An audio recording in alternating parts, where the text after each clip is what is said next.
And that subject is this really ridiculous situation we're in now, where you either have your bets limited or your bets we're not able to put on, and you're a victim of this, right? Yes. You showed me some examples beforehand, but for people watching this at home, explain what kind of bets that happens to and what kind of messages you get.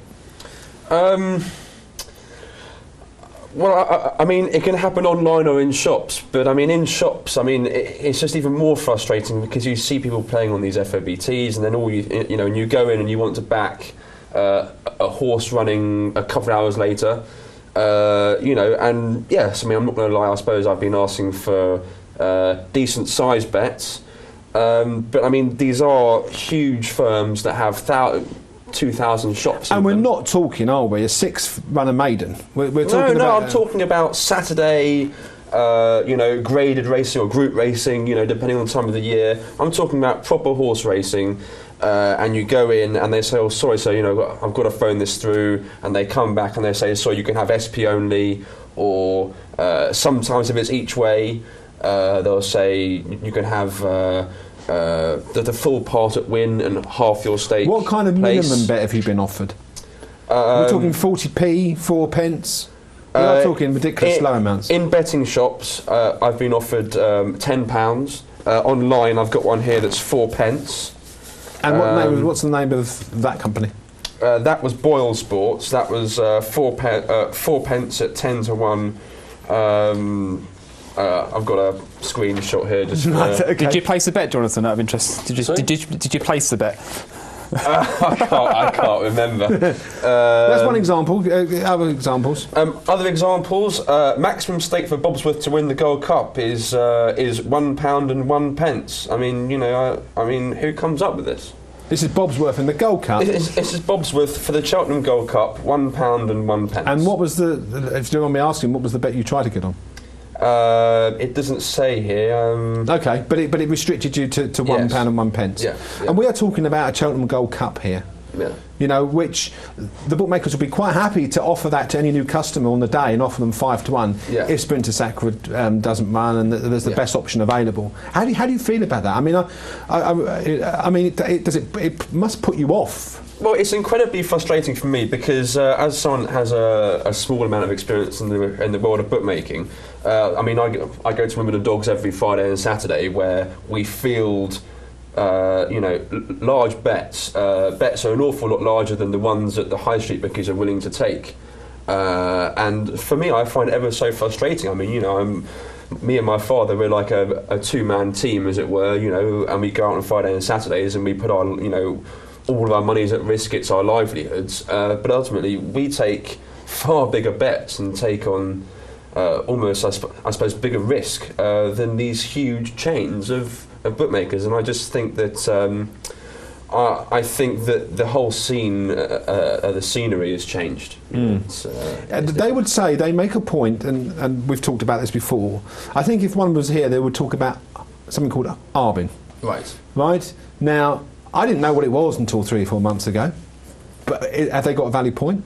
To a certain extent, but I mean, if they had people that could do their jobs properly and change the prices quick enough, adjust the market, then I really don't see that arbing should be a problem.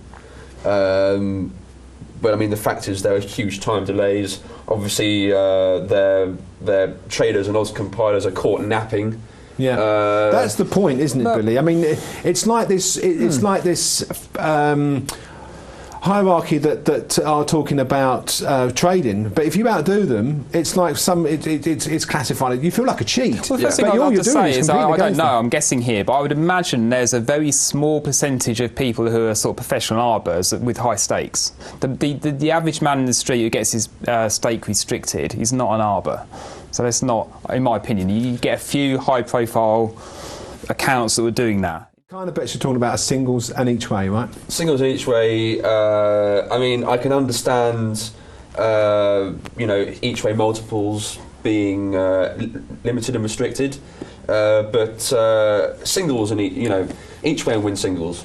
Jonathan, for people that are watching this that don't really understand what he's saying, explain what that means. Well, the maximum liability thing.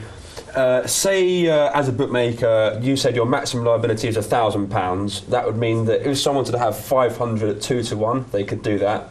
But if they wanted to back a 20 to 1 chance, they could only have £50. And what you're saying is the liability is £1,000. When they offer special promotions and they go £200 maximum bet or £100 maximum bet, what you're vindicating is that they should say, right, the maximum liability we will pay out is X amount of money. Because when you go to put a bigger bet on, you can't get it on. Exactly. And it's just a very frustrating thing. And sometimes in betting shops, you know, I do often feel that, you know, I just get treated like I'm some sort of criminal. I know it's like a ridiculous thing to say, but the sort of disdain with which they look at you. Yeah, but is that now because of the imbalance of horse racing? And what I mean by that is Monday to Friday, apart from some Fridays, it's dross racing. So that you go to the all-weather, you suss one out like yesterday, and you go in and go, right, I want to have a bet on this. Everything now is geared towards a Saturday. All the promotions, all the bookmakers will, you know, have 30-runner handicaps where a lot of those races could be mixed in the week, and they would love you to bet on those 30. Everyone wants their market share of that. That's basically what has happened, isn't it? Well, you say that, but you know, I've got a screenshot. I mean, I tried to back Captain Ramius in the Betfred Challenge Cup, which I believe is a massive sprint handicap. I think with, you know, like 28 runners, you know, over like 5 furlongs. And I asked for 400 each way, and I got £8.80. I mean, you know, like, but that is one of those races. It's one of those completely impossible races where you look at the card. You know, it's that long. You have to get a pin and try and find one. You know, it's impossible. Surely, as a bookmaker, they should think, well, you know, we'll lay this. You know. Yeah. People on exchanges make to me, why don't you just bet it on the exchanges? That stopped attacking the bookmaker. That stopped saying, you know, they won't take our bet. Why don't you just go to the exchanges and put the bet on? Firstly, I mean, I think I'm quite old school in my approach to these things, having been brought up going to race courses all the time, and you know, my father being a bookmaker, and I like betting with bookmakers. Right. And I'm not actually a big fan of the betting exchanges, and often there are liquidity problems on there. You know, I mean, if you wanted to go and have 200 quid on like on a 5 to 1 chance. Yeah, absolutely right. At 11 o'clock in the morning, it's going to be quite tricky to get that on. It is. Okay. Well, it's a fascinating subject, and I'm sure everyone is got an opinion.